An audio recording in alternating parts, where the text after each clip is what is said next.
आज देख रहे जिस तरह से कोविड का संकट है, कोविड के संकट में लगातार पक्ष विपक्ष दोनों तरफ से लगातार जो है जोरदार हमला की जा रही है। अगर विपक्ष की बात करें तो विपक्ष के द्वारा लगातार जो है सरकार की पोल खोलने का काम किया जा रहा है, तो अस्पताल की व्यवस्था हो या किसी भी प्रकार की स्वास्थ्य व्यवस्था को लेकर लगातार हमला बोला जा रहा है। इसी बीच आज हमारे साथ बातचीत करने के लिए भारतीय जनता पार्टी के प्रदेश मंत्री डॉक्टर पूनम शर्मा है। आज इन्होंने इसलिए बातचीत इनसे होगी क्योंकि जिस तरह से देख रहे थे लालू की बेटी लगातार सरकार की पोल खोल रही, सुशील मोदी पर जमकर हमला बोली है और लगातार इस मामला को लेकर राजनीतिक गलियों में पूरी चर्चा है। इसी बीच लेकर आज हमसे बातचीत के क्या कुछ कहेंगे आज आप लोग?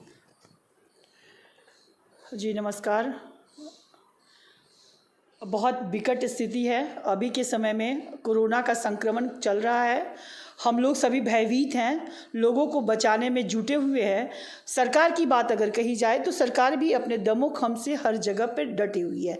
हमारी केंद्र सरकार हर जगह इस कोरोना से निपटने के लिए अपने सारे यंत्र लगा चुके हैं और शायद हम इस कोरोना से बहुत जल्द निपटेंगे भी। और फिलहाल अभी हम कोरोना के अलावे किसी भी तरह की वाहियात राजनीतिक चर्चा के विरोध में आज हम आपसे बोलना चाह रहे हैं। हमारे साथ हमारे कड़ी में हर जगह भारतीय जनता पार्टी के बारे में कहा जाता है, सुशील मोदी को कोट किया जाता है। आज राजद के हमारे लालू यादव की पुत्री ने, रोहिणी आचार्य ने जो सुशील मोदी को बताया है, जो बोला है, वो हमें तो लगता है कि हर हाल में यह लड़की के रूप में, एक महिला के रूप में अशोभनीय बात है।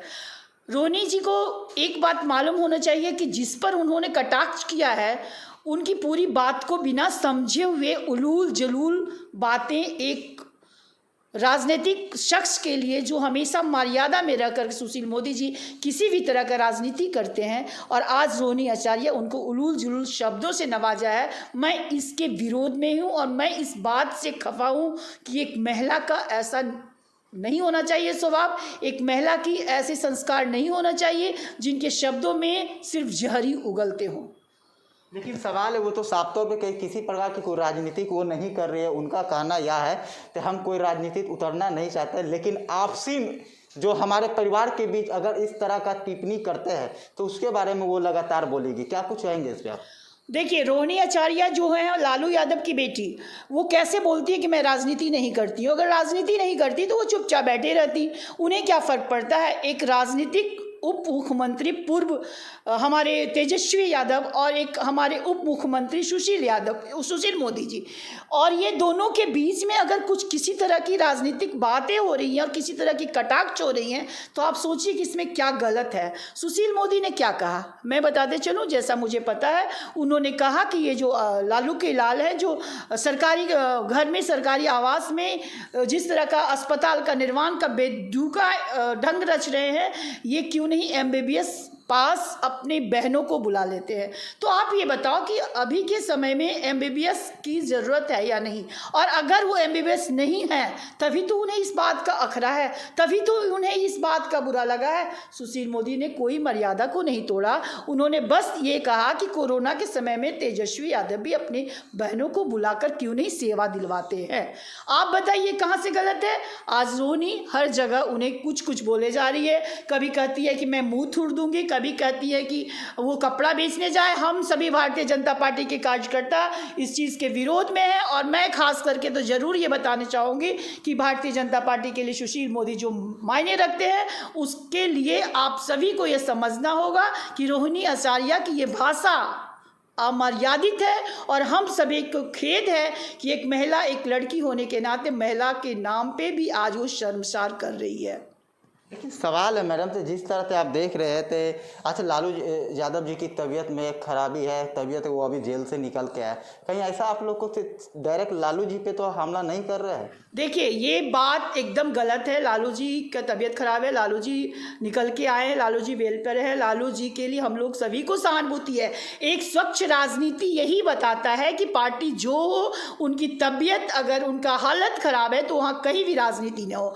अभी देश इस तरह का संक्रमण से गुजर रहा है, हमारा बिहार इस तरह से संक्रमण में गुजर रहा है, उसमें अभी रोहिणी आचार्य का यह बोल अभी किसी भी मायने में सही नहीं है।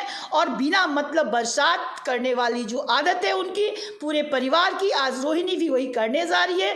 कहने को तो वो कहते हैं कि मैं राजनीतिक नहीं हूँ, पर कहीं न कहीं से उन्हें लालसा है इस तरह से बोल के मैं सोशल मीडिया में उछालूँ, और चूंकि मैं लोगों के नज़र में आऊँ, लोग उन्हें अभी समझ नहीं रहे, तो मैं उनके नज़र में आऊँ, विपक्ष बन करके सुशील मोदी के नाम से एक बहुत बड़ा हंगामा, एक साजिश बिहार सरकार पर करना चाह रहे हैं, जो कतई हम लोग उन्हें नहीं देंगे। हम लोग सभी एकजुट हैं और बिहार सरकार के साथ हैं, और हम लोग सभी चाहते हैं कि सारे बिहार की जनता संक्रमण से उभरे, न कि लालू की राजनीति में समा जाए।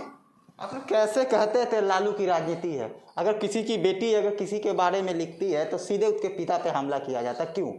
आप ये बताइए कि वो बेटी है, उनके पिता राजनीतिक में है, और जब बेटी पिता के साथ है तो अगर पिता को बोला जाता है कि रोहिणी एमबीबीएस है, किसी और चीज़ की बात नहीं की गई है, वो एमबीबीएस अगर वो डॉक्टर अगर सही में पढ़ी है तो उसे उस बात का बुरा नहीं लगना चाहिए। अगर पिता उस घर में है, उस पूरे परिवार पॉलिटिकल है, उनकी माँ राबड़ी देवी अभी भी अशिक्षित होते हुए भी मुख्यमंत्री बनी, तो उनकी बेटी पढ़ी लिखी हुई है, फिर वो क्यों नहीं शिक्षा को समझ रही है? अगर उनको कहा जा रहा है तो सही मामले में अगर लालू यादव को कहा जा रहा है तो वो उनके परिवार है, हर चीज़ में जब वो सहयोगी हैं तो ये बात को भी सुनने में सहयोगी होना चाहिए, और इस तरह का जवाब उन्हें नहीं देना चाहिए अगर एमबीबीएस डॉक्टर हैं तो। मतलब ये साफ तौर पे है, जिस तरह से आप कह रहे थे वो एमबीबीएस डॉक्टर है या नहीं, आप लोग का आरोप क्या है? तो वो नहीं है। मुझे मेरा कोई आरोप नहीं है। अगर डॉक्टर है, अगर कोई भी डॉक्टर इस काल में, हमारा भी बेटा डॉक्टर है, इस काल में अभी भी वो लोगों को कहीं न कहीं से सहायता कर रहा है, कहीं न कहीं से हेल्प कर रहा है। हम अगर राजनीति में हैं तो अगर मेरे परिवार, मेरे हस्बैंड डॉक्टर हैं, मेरे बेटे डॉक्टर हैं, तो क्यों नहीं सोचेगा कोई भी कि इनका परिवार भी साथ दे, सहायता करे लोगों को, जनता को। और अगर एमबीबीएस सच में है तो उनका गुण, उनका उपयोगिता अभी के समय में है, और वो मैं तो करवद्ध प्रार्थना करती हूँ रोहिणी आचार्य जी से कि पिता के लिए ज़रूर पूजनीय हो, पिता ज़रूर पूजनीय है। हम सभी को उनसे हमदर्दी है, लालू यादव से हमदर्दी है, और पिता के रूप में एक बेटी के नाते वो बहुत अच्छा धर्म निभा रहे हैं। मुझे भी इस बात के लिए मैं उनको बहुत धन्यवाद दूंगी कि वो पिता के लिए इतना सोचते हैं, लेकिन इतना ज़रूर सोचें कि जब राजनीति की बात आती है तो आप पिता को अलग और अपने को अलग नहीं कर सकते हैं।